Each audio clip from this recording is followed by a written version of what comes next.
Vous connaissez le rendez-vous, deux acteurs de marché avec ce matin Pierre Sabatier, économiste et fondateur de PrimeView. Bonjour Pierre Sabatier. Bonjour Antoine. Merci Étienne. Merci de nous accompagner ce matin avec Stéphane Lévy, stratégie chez Irivest IM. Antoine Larigauderie, bien sûr que vous retrouverez à partir de 11h dans Tout pour investir. Pas mal de sujets à aborder avec vous, messieurs. Dans un instant, nous parlerons de la BCE qui va se réunir demain. Il y a pas mal d'attentes, notamment sur des baisses de taux l'année prochaine. L'IA avec une certaine forme d'euphorie qui s'estompe depuis le début du mois sur les grands indices et sur les grandes méga caps américaines. Et puis une année, in fine, 2025, qui fut bonne. Alors bon, nous ne sommes que le 17 décembre, on n'est pas à l'abri d'une certaine forme de volatilité d'ici à la fin du mois. Néanmoins, quand on regarde le CAC 40, on est à plus 10. C'est certes moins que les 17% de l'Eurostoxx 50, des 20% en dollars bien sûr du Nasdaq 100. Comment vous regardez cette année 2025, Stéphane Lévy? Finalement, on a des indices globaux qui surperforment, qui ont quand même signé une belle performance. Alors oui, c'est un très bon cru, l'année 2025. On est le 17, mais bon, on peut considérer que globalement, l'année n'est pas très loin d'être achevée. En fait, ce qui est absolument remarquable cette année, c'est la performance de l'Europe. Ça fait 19 ans que l'Europe n'a pas autant surperformé par rapport aux États-Unis, notamment sur la classe d'actifs actions. Et ça, c'est quelque chose qu'on voit avec beaucoup de satisfaction et qui nous semble quelque part participer à un phénomène assez naturel, assez sain de normalisation fondamentale. Et si on observe un petit peu ce qui s'est passé sur l'Europe, alors vous l'avez dit Étienne, on est à peu près sur une performance de 16-17% en Europe et cette performance s'est faite en trompe-l'œil de manière très linéaire.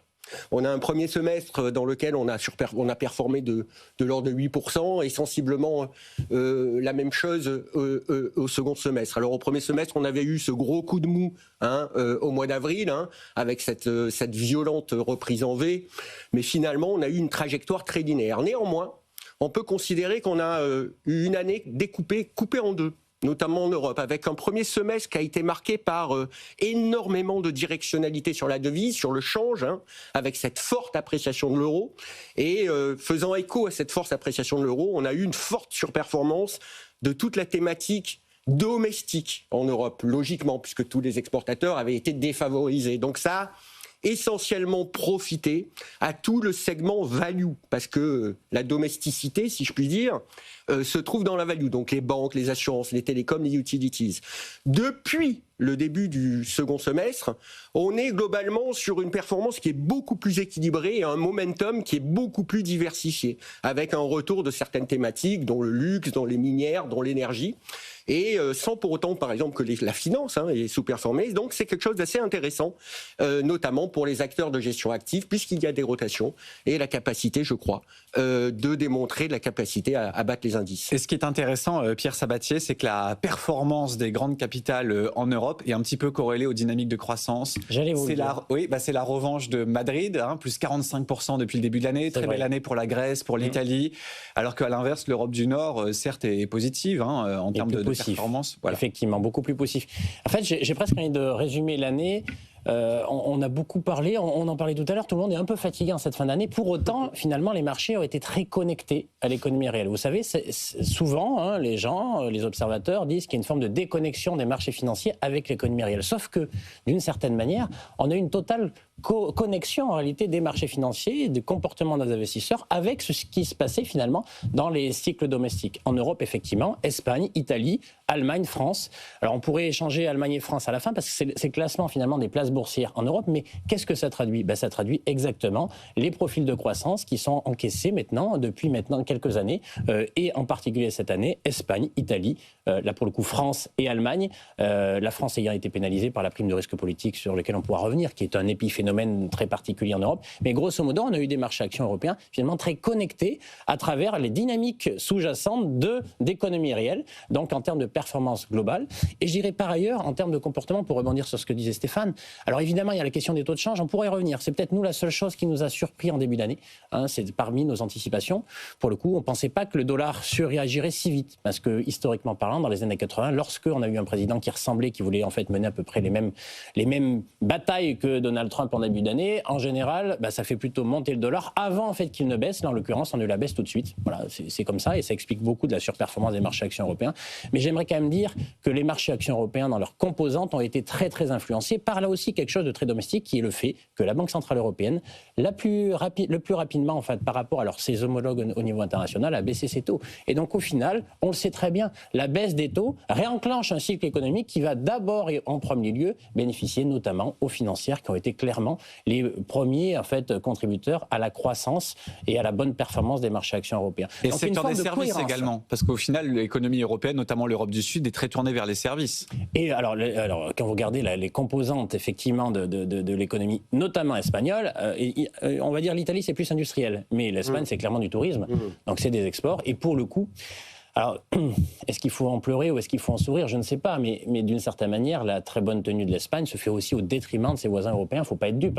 Le fait qu'ils aient voulu s'extirper notamment des accords sur l'énergie pour pouvoir en fait booster en fait leur industrie les a avantagés. C'est une stratégie non coopérative qui fait et qui explique une partie de la quand même bonne tenue de l'économie espagnole. Bon, ça c'est un sujet d'ordre politique. Ça regarde en fait la zone euro par ailleurs, mais il faut avoir en tête qu'aujourd'hui, ces économies-là aujourd'hui continuent en fait d'avancer plus vite que les vieilles économies européennes que sont la France et l'Allemagne, qui est peut-être la déception, pas sur les marchés, mais la déception d'un point de vue économique cette année. Vous savez, il y a eu un grand plan de relance budgétaire annoncé en se disant, et on s'est tous dit, ça y est, l'Allemagne a enfin compris que l'austérité, c'est bien quand on en a besoin, mais c'est pas bien tout le temps. Et en l'occurrence, l'Allemagne n'en avait pas besoin. On regarde ses bonnes finances publiques. Eh bien, tout le monde s'est réjoui et donc ça a traduit en fait un DAX qui a bien performé au premier semestre, mais qui s'est très vite essoufflé parce qu'on n'en voit pas encore la couleur de l'impact de ce plan de relance budgétaire qui nous avait été vendu en début d'année. Donc là, c'est peut-être la déception sur le marché européen qui explique cet écart entre des grands marchés actions que sont l'Espagne, l'Italie, puis ensuite l'Allemagne et la France. Sachant que le DAX a été tiré aussi et surtout par les valeurs de la défense, notamment par Rheinmetall et j'en passe.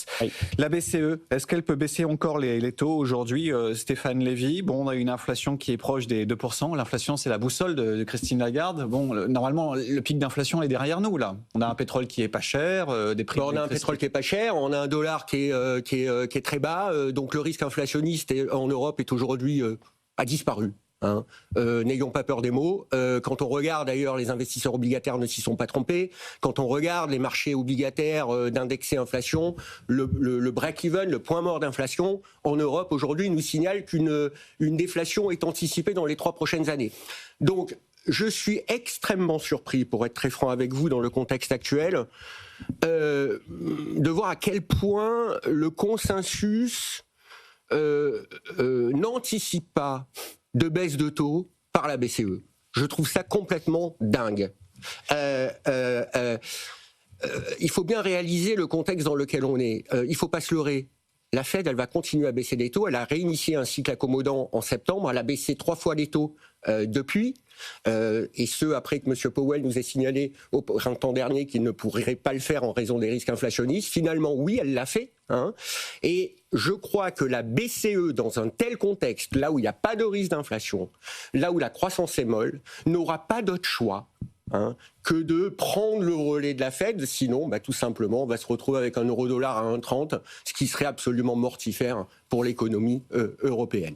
Taux de dépôt de 2%, on ne reviendra pas à des taux à zéro ou négatifs. Et pourquoi pas ? C'est quand même amusant, et je ne dis pas qu'on va y revenir, mais et pourquoi pas? Ce qui est assez étonnant, et finalement Stéphane, depuis le temps en fait qu'on fait ce métier, est-ce que tu es vraiment surpris par l'incapacité donc de se projeter dans un modèle de prévision qui ne soit pas l'extrapolation de ce qu'on vient de connaître au final? Pendant 2 ans, on a mâché le chewing-gum de le risque inflationniste est enfin arrivé, parce que beaucoup de gens l'attendaient depuis 15 ans, pour être très honnête. Tout le monde a appelé au retour de l'inflation à cause des politiques monétaires qui étaient trop expansionnistes pendant longtemps. Elle est revenue, et du coup, beaucoup d'observateurs se sont réjouis. On n'était pas très nombreux quand même en début d'année à vous dire que l'inflation est concrètement, littéralement derrière nous et que ce n'est plus le sujet. Le sujet, c'est plutôt la croissance molle, la baisse des taux de croissance potentiels. Et quand on a baisse de taux de croissance potentielle, il n'y a pas d'inflation qui peut être durable. Bon, aujourd'hui, tout le monde s'est un peu rallié au sujet, mais il y a encore un peu de résistance. Et donc les gens se disent, non, on ne peut pas revenir à zéro. Mais en réalité, il faut toujours s'interroger sur les raisons qui font qu'on a monté les taux. Si l'inflation n'est plus là, pourquoi, en réalité, on ne rebaisserait pas les taux à un niveau qui correspond à son niveau de croissance potentielle? Qu'est-ce que c'est le pilotage d'une économie? C'est 2 leviers, évidemment, le pouvoir de légiférer, créer les règles du jeu pour exprimer son plein potentiel, mais aussi rendre l'argent suffisamment disponible pour que les projets, et qui ont un ROI qui est naturellement plus faible dans des économies à taux de croissance potentielle plus faible, puissent se réaliser et, pour le coup, générer de la richesse au regard de ce que nous pouvons faire. La réalité, c'est que 2%, c'est trop.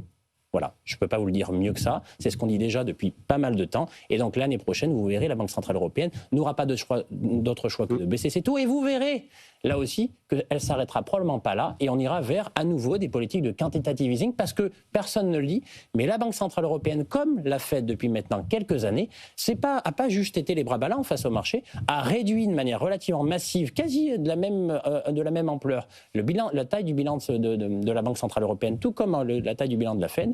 Et la Fed, évidemment, comme d'habitude, surréagit beaucoup plus vite. Elle repart sur une vraie dynamique de quantitative easing et vous verrez qu'en 2026, ça sera le cas et la Banque Centrale Européenne suivra probablement le pas parce qu'on ne peut pas faire autrement.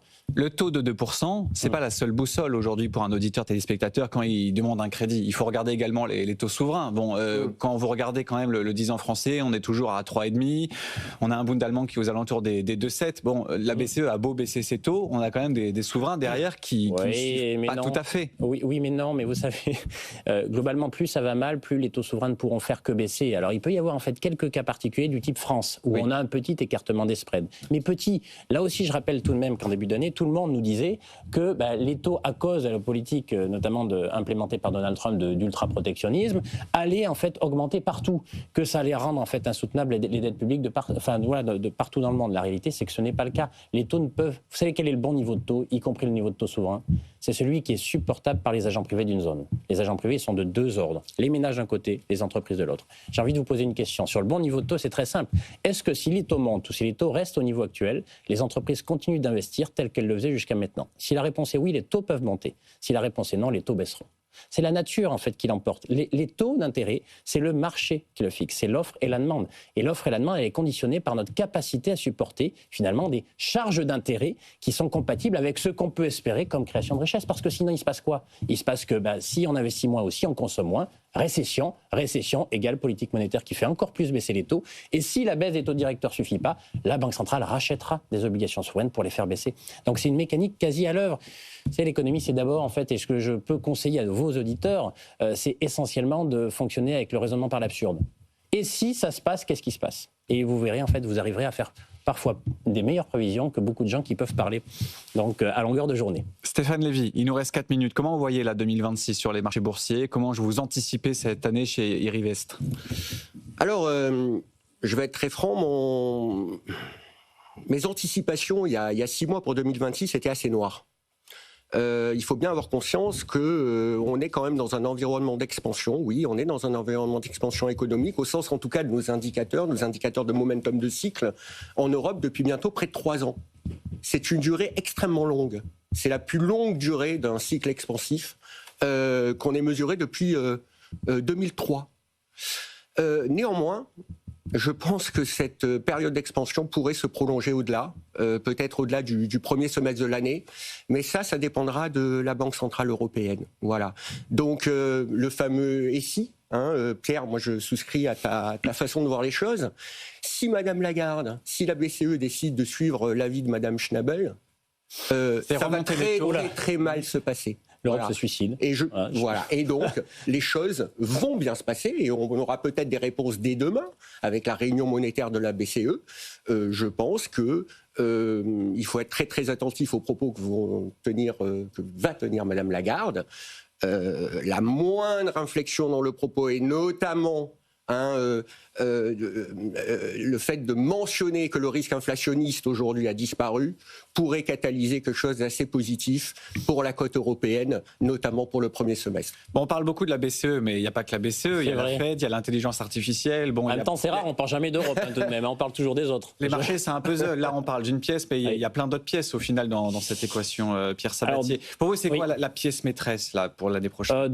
La pièce maîtresse, ça reste les États-Unis, ça reste la boussole. 2026, je serai pour le coup plus circonspect. Alors évidemment, si les marchés actions américains tiennent, les marchés européens en fait décrocheront pas. Mais la question de la performance relative des différents marchés, puisque Stéphane évoquait le fait qu'en 2025, l'Europe s'est bien tenue par rapport aux autres, je ne crois pas que ce phénomène-là soit tenable dans la durée.